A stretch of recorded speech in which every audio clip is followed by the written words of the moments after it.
Wanted to shoot a follow-up video since I made the how to prune a pine tree. Lots changed in a year. I put in this nice little nursery for myself to keep track of my stuff right outside of this wall of pine trees, which were the mature ones.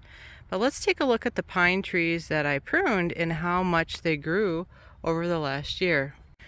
Here's one of the pine trees that I pruned, and look at how full it is. You can see there's the apple tree in the background, so I'll find the same shot of where I pruned it to show you the before and after in 1 year.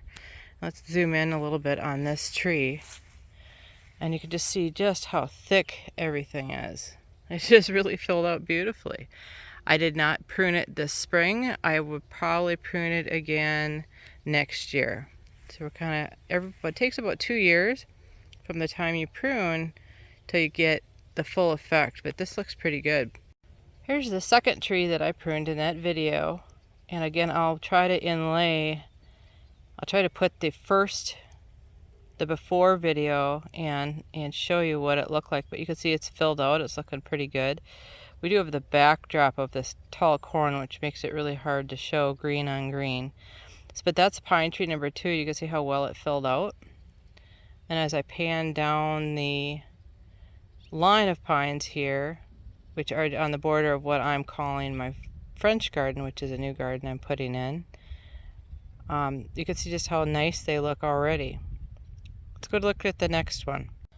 So this is pine tree number 3 in that line. And again, you can see it's filling out really nice.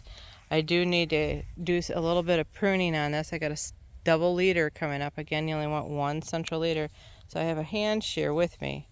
So I'm simply going to cut this one off. Again, you can't have a double leader.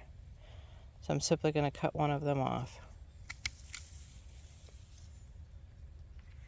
Now I have a central leader once again. So this is tree number 4, which I think, if I remember from the video, it was a little bushy, so it looks a little bit more like a snowball than a tree. Got a couple different things going on. All I'm going to do with the hand pruner is come in and cut some of these back, so I have just 1 central leader and not all this other stuff. So I'm just going to cut these back, just using a hand pruner.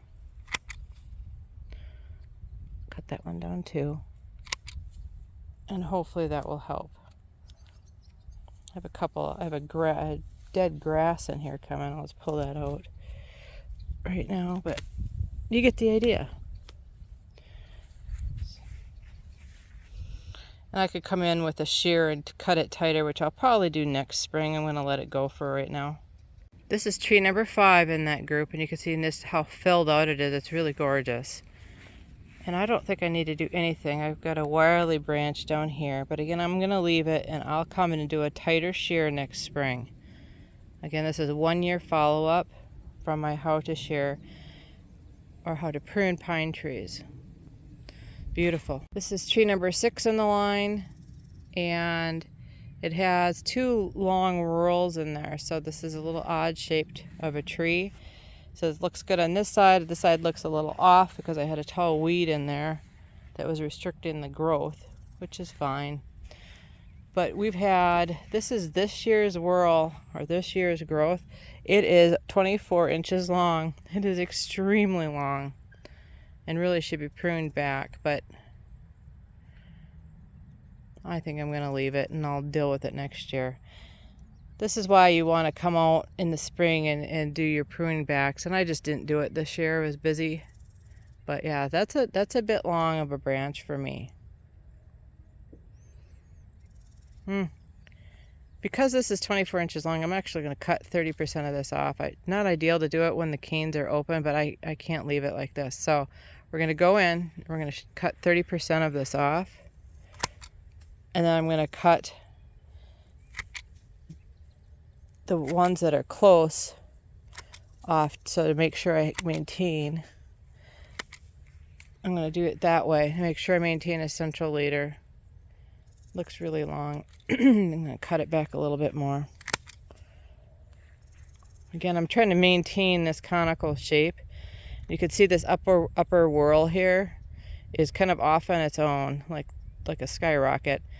But I'm just going to leave it like that, and I will come and shear it again next spring. Not ideal to do it this time of year, but it will not kill the tree. And here's tree number 7 in that line, and it looks really nice. I'm really happy with how this looks. I still have a central leader. This one's a little bit long. That's okay. The central leader is still okay. I don't want to do a lot of pruning this time of year. That other tree, I just really needed to get it done. But this looks pretty good. So here's a pan view from the other end. Here's an apple tree I need to get after and cut back. And then here are my pine trees along the back of my property at the edge of what I'm calling my French garden. If this video is helpful, give us a thumbs up so YouTube knows to share this content with others. Also, check my propagation playlist in the description below. Thanks for stopping by. Have a great day.